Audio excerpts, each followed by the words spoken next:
नमस्कार दोस्तों। आज हम आपको शिव पुराण की विधेश्वर संहिता के तीसरा अध्याय श्रवण, कीर्तन और मनन साधनों की श्रेष्ठता सुनाने जा रहे हैं। तो चलिए बिना देरी किए शुरू करते हैं। व्यास जी कहते हैं, सूत जी के वचनों को सुनकर सभी महर्षि बोले, भगवान, आप वेद तुल्य अद्भुत एवं पुण्यमयी शिव पुराण की कथा सुनाइए। सूत जी ने कहा, हे महर्षिगण, आप कल्याणमय भगवान शिव का स्मरण करके वेद के सार से प्रकट शिव पुराण की अमृत कथा सुनिए। शिव पुराण में भक्ति, ज्ञान और वैराग्य का गान किया गया है। जब सृष्टि आरंभ हुई तो 6 कुलों के महर्षि आपस में वाद विवाद करने लगे कि अमुक वस्तु उत्कृष्ट है, अमुक नहीं। जब इस विवाद ने बड़ा रूप धारण कर लिया तो सभी अपनी शंका के समाधान के लिए सृष्टि की रचना करने वाले अविनाशी ब्रह्मा जी के पास जाकर हाथ जोड़कर कहने लगे, हे प्रभु, आप संपूर्ण जगत को धारण कर उनका पोषण करने वाले हैं। प्रभु, हम जानना चाहते हैं कि संपूर्ण तत्वों से परे परात्पर पुराण पुरुष कौन है? ब्रह्मा जी ने कहा, ब्रह्मा, विष्णु, रुद्र और इंद्र आदि से युक्त संपूर्ण जगत समस्त भूतों एवं इंद्रियों के साथ पहले प्रकट हुआ है। वे देव महादेव ही सर्वज्ञ और संपूर्ण हैं। भक्ति से ही इनका साक्षात्कार होता है, दूसरे किसी उपाय से इनका दर्शन नहीं होता। भगवान शिव में अटूट भक्ति मनुष्य को संसार बंधन से मुक्ति दिलाती है।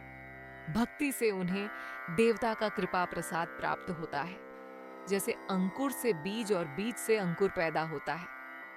भगवान शंकर का कृपा प्रसाद प्राप्त करने के लिए आप सब ब्रह्मर्षि धरती पर सहस्रों वर्षों तक चलने वाले विशाल यज्ञ करो। यज्ञपति भगवान शिव की कृपा से ही विद्या के सारतत्व साध्य साधन का ज्ञान प्राप्त होता है। शिव पद की प्राप्ति साध्य और उनकी सेवा ही साधन है, तथा जो मनुष्य बिना किसी फल की कामना किए उनकी भक्ति में डूबे रहते हैं, वही साधक हैं। कर्म के अनुष्ठान से प्राप्त फल को भगवान शिव के श्री चरणों में समर्पित करना ही परमेश्वर की प्राप्ति का उपाय है, तथा यही मोक्ष प्राप्ति का एकमात्र साधन है। साक्षात महेश्वर ने ही भक्ति के साधनों का प्रतिपादन किया है। कान से भगवान के नाम, गुण और लीलाओं का श्रवण, वाणी द्वारा उनका कीर्तन तथा मन में उनका मनन शिव पद की प्राप्ति के महान साधन हैं, तथा इन साधनों से ही संपूर्ण मनोरथों की सिद्ध होती है।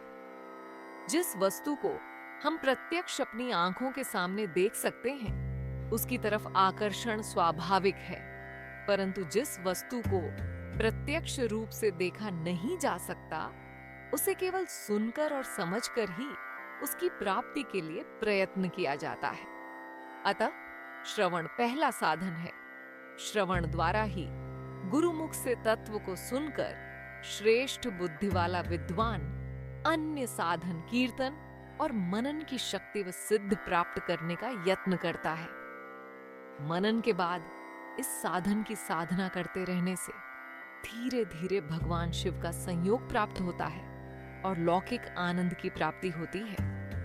भगवान शिव की पूजा, उनके नामों का जाप तथा उनके रूप, गुण, विलास के हृदय में निरंतर चिंतन को ही मनन कहा जाता है।